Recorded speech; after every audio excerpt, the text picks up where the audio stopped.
قرآن کریم میں بیان شدہ واقعات اور قصص میں سب سے بڑا قصہ موسیٰ علیہ السلام کا ہے۔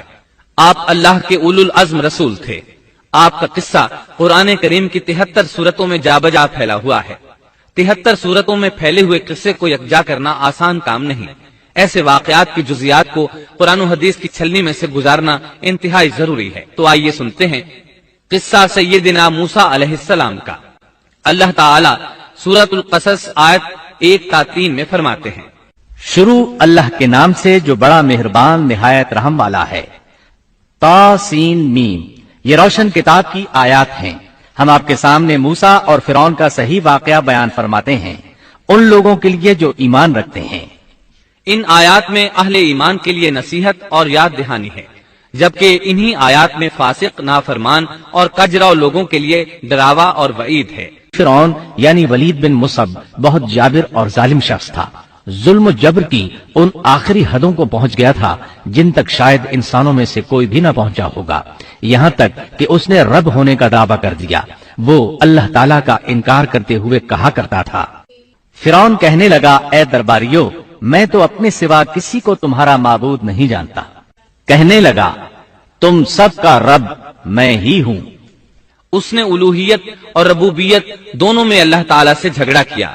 یقیناً فرعون نے زمین میں سرکشی کر رکھی تھی اور وہاں کے لوگوں کو گروہ گروہ بنا رکھا تھا اور ان کے ایک فرقے کو کمزور کر رکھا تھا اور ان کے لڑکوں کو تو ذبح کر ڈالتا تھا اور ان کی لڑکیوں کو زندہ چھوڑ دیتا تھا۔ بلا شک و شبہ وہ تھا ہی فساد کرنے والوں میں سے۔ اس نے لوگوں کے گروہ اور جماعتیں بنا رکھی تھیں۔ فرعون کے زمانے میں بنی اسرائیل سب سے حقیر اور کم درجہ قوم تھی۔ فرعون نے انہیں حد درجے ذلیل اور بے عزت بنا رکھا تھا۔ سبھی کو معاشرے میں نچلے طبقے میں شمار کیا جاتا تھا، جبکہ مصر میں یہی لوگ شاہانہ زندگی گزارا کرتے تھے۔ فرعون نے اعلان کرا رکھا تھا کہ بنی اسرائیل سب کے سب غلام ہیں۔ وہ ان سے زر خرید غلاموں کی طرح مزدوری لیا کرتا تھا۔ ان کی عورتوں سے لونڈیوں باندیوں جیسا برتاؤ کیا جاتا تھا۔ وہ جو چاہتا تھا ان سے کرتا تھا۔ اس نے یہ حکم اپنی رعایا میں عام دے رکھا تھا۔ مصر کے باشندے اعلیٰ درجے کے لوگ سمجھے جاتے تھے، وہ قبطی کہلاتے تھے۔ فرعون نے بنی اسرائیل کو غلام اور محکوم بنا رکھا تھا اور اس نے ان میں سے ایک فرقے کو کمزور کر رکھا تھا۔ بنی اسرائیل اس ذلت سے نجات پانے کا انتظار کر رہے تھے اور اس کی وجہ یہ تھی کہ انہیں ایک بشارت ملی ہوئی تھی۔ اس کے مطابق ان کا نظریہ تھا کہ فرعون کے گھر سے ایک بچہ نکلے گا جو انہیں نجات دلائے گا، اور یہ بھی بیان کیا جاتا ہے کہ یہ بشارت انہیں اس طرح ملی تھی کہ خود فرعون نے خواب دیکھا تھا کہ بیت المقدس سے آگ نکل کر مصر کی جانب بڑھتی چلی آ رہی ہے۔ وہ آگ مصر میں موجود تمام لوگوں کو جلائے ڈالتی ہے، مگر اس آگ سے بنی اسرائیل کے گھر محفوظ رہتے ہیں۔ فرعون نے اس خواب کی تعبیر کاہنوں سے پوچھی۔ وہ کاہن اس کے نزدیک عالم تھے۔ انہوں نے خواب کی تعبیر یہ بتائی کہ بنی اسرائیل میں ایک بچہ ایسا پیدا ہونے والا ہے جس کی وجہ سے مصریوں کی ہلاکت ہوگی۔ یہ تعبیر سن کر فرعون ڈر گیا۔ تب اس نے ایک خوفناک حکم جاری کیا، بنی اسرائیل میں جو بچہ پیدا ہو اسے قتل کر دیا جائے۔ اللہ کی قدرت دیکھیے کہ ہارون علیہ السلام اس سے پہلے پیدا ہو چکے تھے اور موسیٰ علیہ السلام کی والدہ امید سے تھی۔ فرعون نے اپنا حکم یوں جاری کیا تھا کہ اگر ان کے ہاں بیٹے پیدا ہوں تو انہیں قتل کر دو، بیٹیاں پیدا ہوں تو انہیں زندہ چھوڑ دیا جائے۔ چنانچہ ایسا ہی کیا جانے لگا۔ ہر نو مولود بچے کو قتل کیا جانے لگا، بچیوں کو چھوڑ دیا جاتا۔ یہ تھا بچوں کو ذبح کرنے کا حکم جو بنی اسرائیل میں شروع ہوا۔